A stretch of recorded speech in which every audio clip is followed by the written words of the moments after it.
Smartbook sa po prvom prihlásení už prihlasuje automaticky. Zobrazí sa rozvrh, ktorý mám v škole. V rozvrhu vidieť, že sa mám učiť na zajtra. Červeným sú označené predmety, ktoré som sa ešte neučil. Zeleným, ktoré už viem. Idem sa učiť matematiku. Tak na ňu kliknem. Vyberiem si tému, ktorú berieme v škole. Napríklad valec 1.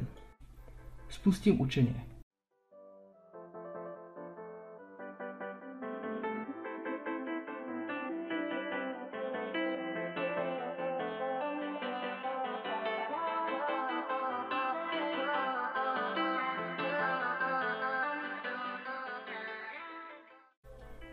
Príklady, ktoré neviem, mi ukážu postup, podľa ktorého sa ich naučím počítať. Keďže som ho nevedel vypočítať, dostanem podobný, aby Smartbooks preverili, či som sa ho naozaj naučil počítať. Údaje a výsledok sú iné, takže ho naozaj musím vedieť sám vypočítať.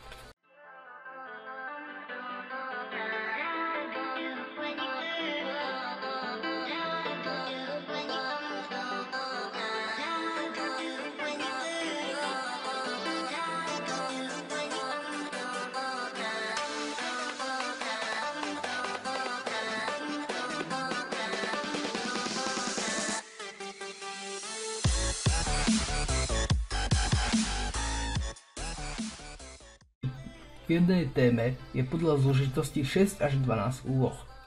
Keď sa celú tému naučím, Smartbooks ma odmení diamantami.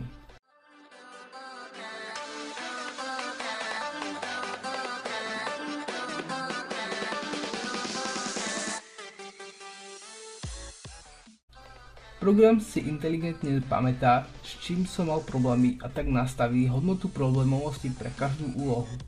Všetky problémové úlohy môžem nájsť na záložke problémové úlohy a tak si ich môžem opätovne precvičiť a zlepšovať si ich ovládanie. Pred písomkom mi potom stačí prebrať si úlohy, s ktorými som mal problém.